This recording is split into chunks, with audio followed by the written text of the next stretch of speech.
কোনারকে যাব বলে অনেক সকাল সকাল ঘুম থেকে উঠেছি। ঘুম থেকে উঠে সকলে মিলে স্নান করেছি। স্নান করে আমরা রেডি হয়ে জামা কাপড় পরে আমরা কিন্তু গাড়িতে করে বেরিয়ে পড়েছি। সকাল 7:30 নাগাদ আমরা বেরিয়ে পড়েছি কোনারকে যাবার উদ্দেশ্যে। কিচ্ছু খাওয়া হয়নি, ভীষণ খিদে পেয়ে গেছে। সকাল 8:30 নাগাদ আমরা একটা দোকানে এসেছি। এই দোকানটাতে আমরা ব্রেকফাস্ট করব, তাই ব্রেকফাস্টের জন্য টেবিলে বসে আছি অনেকক্ষণ। দোকানটাতে এত ভিড়, খাবার দিতে প্রচুর দেরি লাগছে। কি করব, অগত্যা বসেই আছি। আমাদের গ্রুপে আমরা খাবার অর্ডার করেছি ধোসা আর ছোলা বাটুরে। আর ধোসাটা মশালা ধোসা, অনেক লম্বা লম্বা বড় বড় ছিল ধোসাগুলো। একা একটা ধোসা ভালো মতন খেয়ে পারবে না। যাই হোক, অনেকক্ষণ ওয়েট করার পরে খাবার দিয়ে গেছে।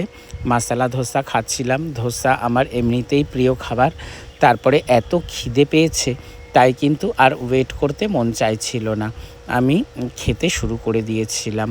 আর এদিকে যারা ছোলা বাটুরে অর্ডার করেছিল, ওই যে আমাদের বৌদি আছে, বৌদির মেয়ে সুপর্বা, আর এদিকে সন্দীপনদা, এরা দুজনে ছোলা বাটুরে অর্ডার করেছিল। খাওয়া হয়ে গেলে দোকানের উল্টো দিকটা একটা খুব সুন্দর একটা ঝিল আছে। সেই ঝিলটার চারপাশটা এতটা সুন্দর, ওটা দেখার জন্য আমি চলে এসেছিলাম।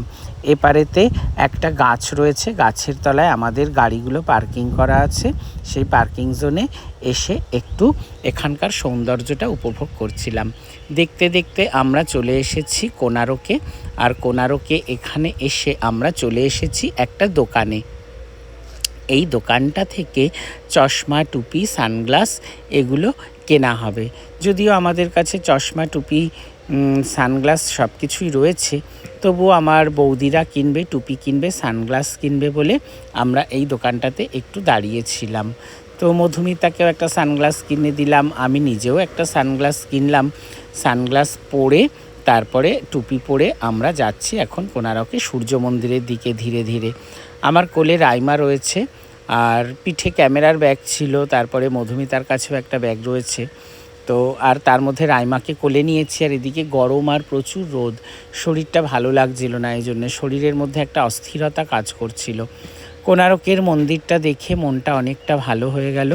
দূর থেকেই মন্দিরটা দেখতে পেয়েছি, আর তখন থেকে ভিডিও করা শুরু করে দিয়েছি। আর এদিকে সন্দীপনদা টিকিট কাটতে গেছিল, আমাদের সকলের হাতে যার যার টিকিট দিয়ে দিল।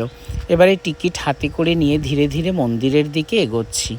মন্দিরের দিকটা যত এগোচ্ছি তত মনের মধ্যে একটা নস্টালজিয়া কাজ করছে। সেই ছোটোবেলা থেকে কতবার এসেছি তার ঠিক নেই, আর এত সুন্দর, যতবারই আসি ততবারই নতুন লাগে।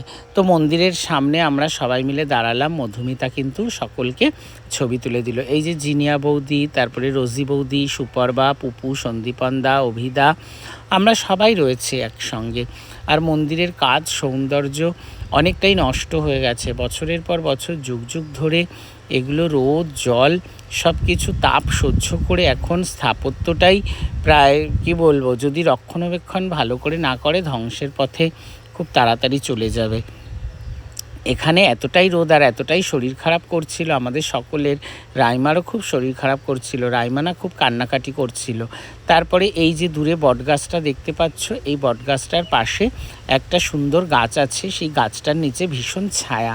ওই গাছটার নিচে গিয়ে রাইমাকে খাওয়াবো এটা ঠিক করেছি। রাইমার মাকে বললাম চলো যাই গাছটার নিচে। এই যে চলে এসেছি, দেখো গাছটার নিচে। গাছটা খুব সুন্দর, আর গাছটায় যেই ফুলগুলো ফুটেছে, এই ফুলগুলো থেকে না খুব সুন্দর গন্ধ বার হচ্ছিল। তো রাইমার মাকে বললাম তুমি এই গাছটার নিচে বসে রাইমাকে খাওয়াও, খুব সুন্দর ছায়া দিচ্ছে। তো রাইমার মা এই গাছটার নিচে বসে রাইমাকে খাওয়াচ্ছিল, আর আমি এদিক সেদিক একটু ভিডিও করছিলাম, ছবি তুলছিলাম, এই আর কি। যেহেতু এত সুন্দর একটা জায়গা, এত সুন্দর একটা পরিবেশ, তাই প্রত্যেকটা মুহূর্ত উপভোগ করছিলাম আর কি, একটা মুহূর্তও কিন্তু ছাড়িনি। তো যাই হোক, প্রত্যেকটা মুহূর্ত উপভোগ করেছি সুন্দর করে, প্রত্যেকটা মুহূর্ত ক্যামেরাবন্দি করেছি তোমাদের জন্য, তোমাদেরকে দেখাবো। তাই তোমরা কিন্তু দেখে অবশ্যই কমেন্টস করে জানাবে কোনারকের এই সূর্য মন্দিরটা কার কার ভালো লাগে। যদিও এই মন্দিরের সৌন্দর্য এখন অনেকটাই ফিকে হয়ে গেছে। মন্দিরের সৌন্দর্য ফিকে হয়ে গেছে, তার কারণ সঠিকভাবে মন্দিরের পরিচর্যা হচ্ছে না তাই।